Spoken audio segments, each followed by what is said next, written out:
And then I realized that I was actually not healed.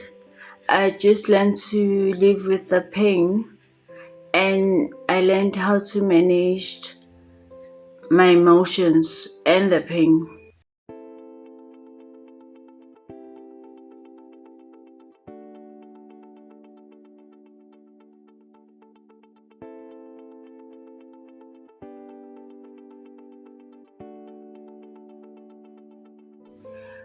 Hello family, welcome back to my channel. My name is Tandega. If you are a new viewer, welcome.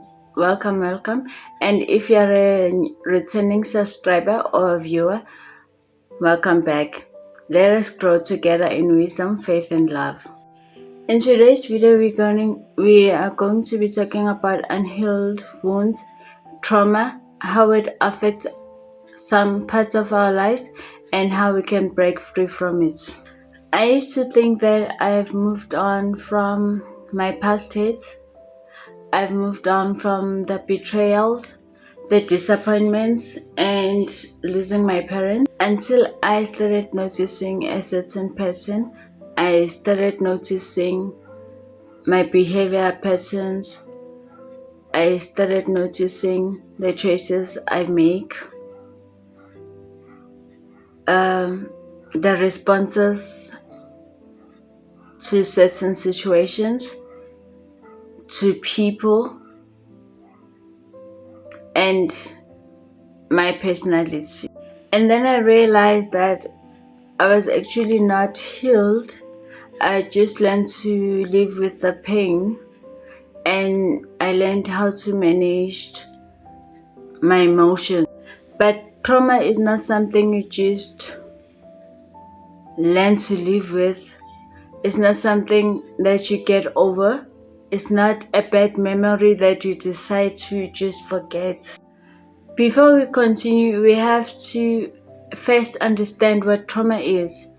Trauma is not big events. It's not only big dramatic events that happen to you, but it is also those small, subtle wounds, painful and hurtful events that happen to you and you don't notice, because when you're in a fight you don't see or you don't realize that you're hurt. But it's those wounds, it's those open wounds, those injuries that causes you to be the way that you are currently, that shape your decisions, that shape your choices, that shape your personality. It's those wounds that leave permanent scars, and those wounds are the ones that affect certain areas of our lives. So today we're gonna be talking about some areas of our lives that are shaped by our traumas if we're not healed. Firstly, it's our relationships. So growing up, even now, but growing up, I used to have a specific selection when it comes to my friendships, my relationships. I usually would befriend somebody who is going through what I was going through or what I'm going through. I wanted people who mirrored my pain. I would actually bond through pain with people. So I didn't want to be friends with people who did not understand what I was going through. I did not want to be in a relationship with people who don't understand what I was going through. I was actually feeling better or comforted when the other person tells me about their pain and I tell them about my pain, and we will share our dysfunctionalities, our pain, our brokenness. That would give me a sense of comfort. One of the reasons why I I had that selection is because I felt like that if somebody understood or knew what I was going through, it was not easy for them to judge me, because we live in a society where people blame victims for things. Like, I hear the word victim mentality all the time, and honestly it hurts because people don't understand what other people are going through, and it's easy for others to judge when they've never been there, when they've never experienced what other people are experiencing. It's easy for somebody to say, just get over it, whereas that person has nothing that they have to get over. So it's easy for them to say that. It's easy for somebody to say, it is what it is. When they have food to eat, when they have both parents to come home to, when they actually have a home to come back to, when they don't have to stress about what they are going to eat at night or throughout the day, what they're going to wear, or where they're going to sleep, or sometimes just getting a hug from a parent. They don't know that feeling. So when you cry about those things, they feel like you're exaggerating. They feel like you're playing victim mentality. So because of what I have experienced with people, I also projected that on God. I did not trust Him. I couldn't come to Him and tell Him how I felt, because I felt like He would judge me, and I felt like I was not grateful because maybe somebody else is going through something worse than I am going through. So because of that, I distanced myself from God. And honestly, when you're in pain, your relationship with God suffers because you don't trust anyone. You feel like He's also gonna do what other people did to you. And being unhealed is not healthy, because when you're in a relationship, you don't commit fully, you partially commit, because you're always guarding your heart, you always protective of yourself, you don't trust, you have trust issues, you don't trust others. The other part where that trauma affects us is our choices and decision making. And as I have said, that some of the choices I've made was because of what had happened to me.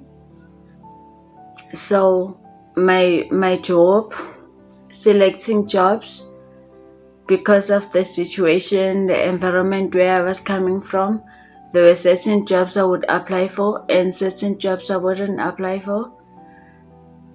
Finances.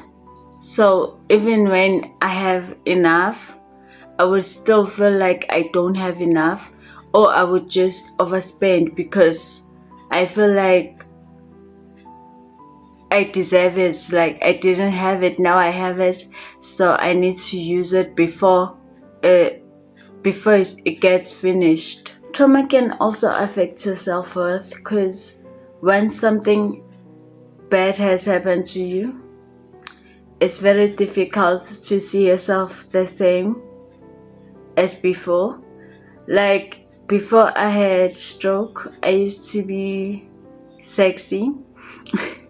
I used to wear my heels. I used to be well put together. But now, because of stroke, I lost my balance, and I'm no longer that confident. My speech was affected, so my self-esteem has dropped like zero. So sometimes, yes, you have survived something, but something in you also dies. It doesn't mean that just because you survived, you're okay. It means you survived, but it took something from you. It also affects you in a way that you try to please people because maybe you have been rejected. You want people to accept you. You want validation from people to prove to yourself that you still have it or that you're worth it. Rejection is very nasty, it's very sad, because you will try to live your whole life proving to people or trying to get their acceptance, and sometimes it's not you, it's their dysfunctionality. Some people just they do wanna love you right, but they can't because of their dysfunctionality. But because you have this past that you were not accepted by anyone, you think it's personal, you take it personal, and you try to buy their acceptance, you try to please them, you try to be somebody that you're not, and hoping that they will accept you. But then both acceptance is still rejection. Trauma can also affect your parenting. Unfortunately, we don't realize that when you're unhealed, you raise your kids through trauma, through the unhealed parts of yourself, because that's what you know. You're not healed, and so whatever pain or things that you picked up when you were growing up or from your trauma, you teach them to your kids. You teach them to guide their hearts. You teach them not to fully commit if you've been betrayed. You teach them not to trust if you've been disappointed. So because of that, our kids get to suffer some of the things they shouldn't suffer because of your unhealed. Parents' wound is a child's trauma, and that is so true, because if I teach my child something that is bad, it might destroy them. It may not destroy me, but it might destroy them. So I sometimes don't blame people or parents that teach their kids those things, because honestly, how do you teach when you've never seen it done before? How do you teach your kids to heal when you're not healed? How do you become a good mother or a father when you don't know what is good? Proverbs 22 verse 6 says, you must train up a child in a way they will use when they grow up. But how do you do that when you've never seen it been done before? Like, my parents passed away when I was very young, and now I'm raising a teenager, and honestly, it is by God's grace, because I don't know what I'm doing. I have no idea what I'm doing, because I've never seen anyone doing it, or I've never been an 18-year-old teenager. Because when I was 18, I had to be an adult. So I don't know what she's going through. And so whenever she comes with situations, whenever she seeks advice from me, my advice will be based on what I know. I won't understand what she's going through, because my situations and hers are not the same. And lastly, trauma can also affect your marriage. So when your grandmother, your aunts, your mother, every female in your family has experienced betrayal, has experienced disappointments, they've been cheated on, obviously they're gonna advise you based on that. So they're gonna advise you on how to guide your heart, how to search for those things, how to look out, how to know when somebody's doing something dodgy. So instead of you enjoying your marriage, you will constantly be on the lookout, constantly anticipating that something is gonna happen, something bad is gonna happen, because your mother was divorced, your grandmother got divorced, your aunts, they all got divorced, your friends, their parents. And so you also think that that is gonna happen to you because of your unhealed wounds.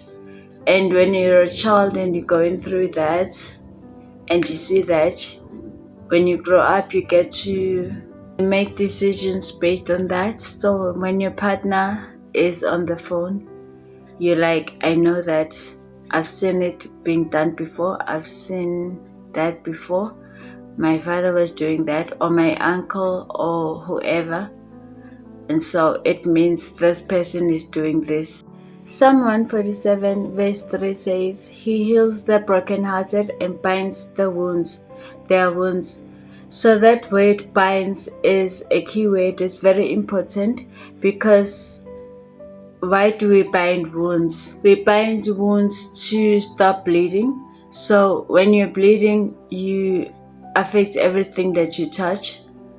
You bleed on everything that you touch. When you're bleeding, you become prey, and you attract vultures. You are easily deceived, so the devil can come and deceive you. There's a verse that says the devil is roaming around the street like a lion looking for somebody to devour.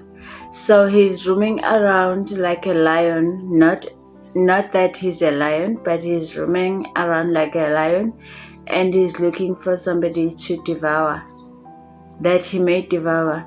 So when you're in pain, when you're bleeding, it's easier for you to exaggerate, because the devil is not the lion. Your situation is not that big, but because you're bleeding, you think it is. We also bind wounds to protect us from being infected.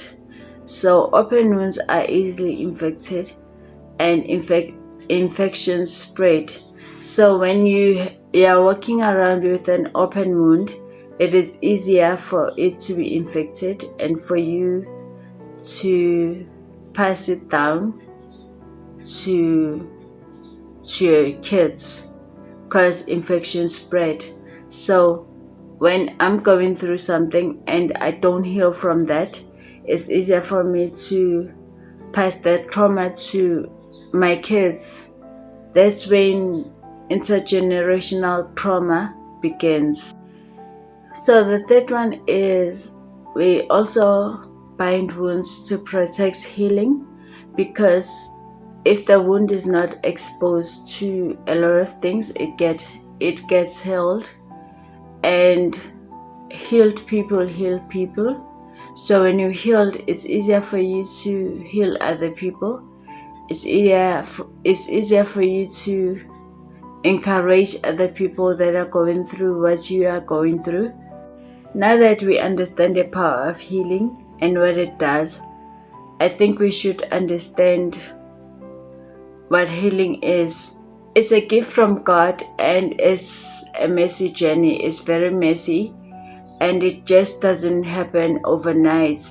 And it also requires partnership, because as much as it's a gift, you have to open the gift, because the gift is for you, but you actually have to open it and use it. It requires participation. It requires being intentional. It requires a decision, because you still need to make a decision to heal. And it also requires you to be willing to heal. One of the ways that you can heal is by acknowledging and accepting that you are hurt, that you have been injured, and you do need help. You can also heal by acknowledging that you are hurting, and not by ignoring the pain, because ignoring the pain won't make it disappear. And when you ignore something and hope that it disappears, it doesn't disappear. It's like you're just burying it alive.